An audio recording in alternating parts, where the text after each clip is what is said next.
Vendredi 19 juillet. Réveil en pleine montagne. Je sors prendre l'air et marcher dans la montagne mouillée et brumeuse, direct. Je grimpe une vingtaine de minutes, pieds trempés en 2 minutes. C'est beau. J'ai faim. Je rentre déjeuner, même si j'aurais bien continué et gravi cette petite pointe et fait cette boucle à vue. Le reste de la journée sera de la route, sous la pluie, puis le temps se dégage. Nous traversons les eaux, fjords turquoise. Petite trempette de nous trois. Traversée de paysages superbes encore. Lac de montagne. On se pose par là. Pâturage, micro-ferme, rivière au pied, montagne. Chouette cadre. Vaisselle dans la rivière parce que la pompe à eau du camion est tombée en panne. Samedi 20 juillet.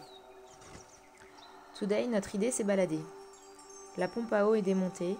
Laura a glué, collé, une pièce de la vanne et elle veut la laisser sécher durant la journée. Réveil pas très matinal, 9h30. On petit déjeune dehors, il fait lumineux, près de notre cours d'eau, au pied de cet alpage extensifissimal. On se prépare. Nos façons de préparer nos affaires, nous préparer vestimentairement et matériellement, penser aux choses à prévoir, sont assez similaires avec Laura. Ça m'est rarement arrivé, c'est agréable et soulageant. On prend affaire de pluie, pique-nique simple et bon. J'emporte en secret du gâteau que Laura appréciera plus tard, je le sais, et ce fut confirmé. À 11h30, on décolle. On ausculte la carte sur le panneau sommaire au départ des sentiers. Aucun sentier ne mène à un sommet. Il longe seulement les cours d'eau. Il y a moins d'intérêt à nos yeux qui ont là aussi la même perception. On repère 2 sommets qui nous dominent. Mon cœur penche pour le plus loin, entre guillemets, mais pas tant. Plus coloré, plus esthétique, accueillant sur ses pentes. On dessine à vue un itinéraire qui nous semble jouable, potentiellement, et on se lance. On longe d'abord un beau torrent, sur un vrai chemin bien aménagé de palissades en bois au travers des marais. On ne trouve pas l'autre sentier censé nous rapprocher du but. Alors je coupe à travers le sauvage et trace notre chemin, à vue jusqu'au sommet, profilant la juste ligne entre sphaigne imbibée, linaigrette, bouleau, nain, fougères, bruyères, buissons de myrtilles et gros rochers à grimper. À 14h, on est en haut. Vert puissant, bien frais, saisissant, nuages et brume au loin. Petit carnet au cairn du sommet, on y laisse nos noms. La pluie, en plus du petit crachin arrivé en même temps que nous au sommet, semble menacer et courir au-devant de nos yeux. Puis, elle s'évapore vite. On trouve un creux abrité, alors on décide d'y casser une petite croûte. Les éléments semblent avoir fait une pause de clémence. Moi j'ai le ventre en vrac depuis le matin. Je mange un bout quand même, pas forcément une super idée, mais je m'assure de l'énergie pour la montagne par temps frais et humide qui peut virer à pire. Pour la descente, on suit une ligne plus dégagée, mais nous sommes bloqués par un profond ravin dans lequel coule un violent torrent. On se met à longer celui-ci vers le bas. On trouve alors le fameux sentier qu'on aurait pu prendre à l'aller. Chouette sentier. Et pour la 2e ou 3e fois, on fait décoller un lagopède des saules. Identification sur le champ grâce au guide ornitho qu'embarque souvent Laura. Un autre galliforme que nous ne savons identifier.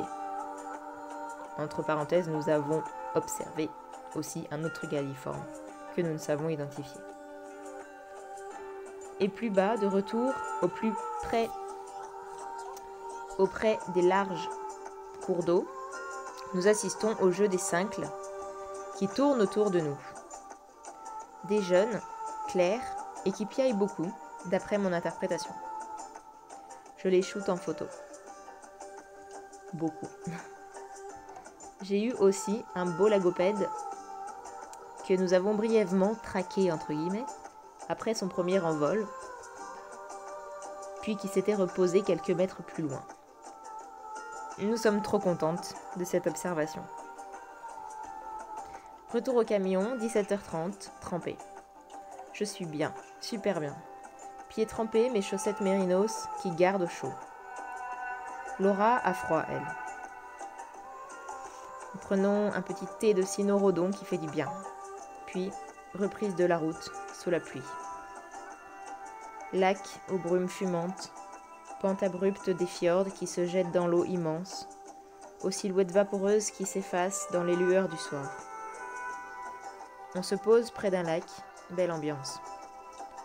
Soupe au bouillon clair pour moi, sur nos chaises devant le lac. Parce que j'ai le ventre toujours trop en vrac pour manger plus.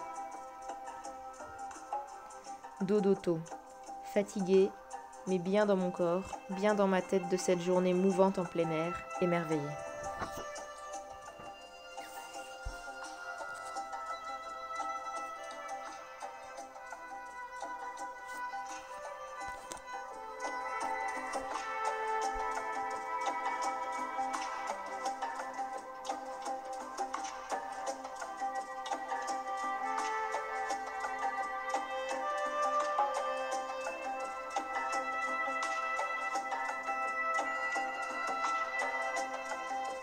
Une petite parenthèse, la carte de crédit ne passe plus,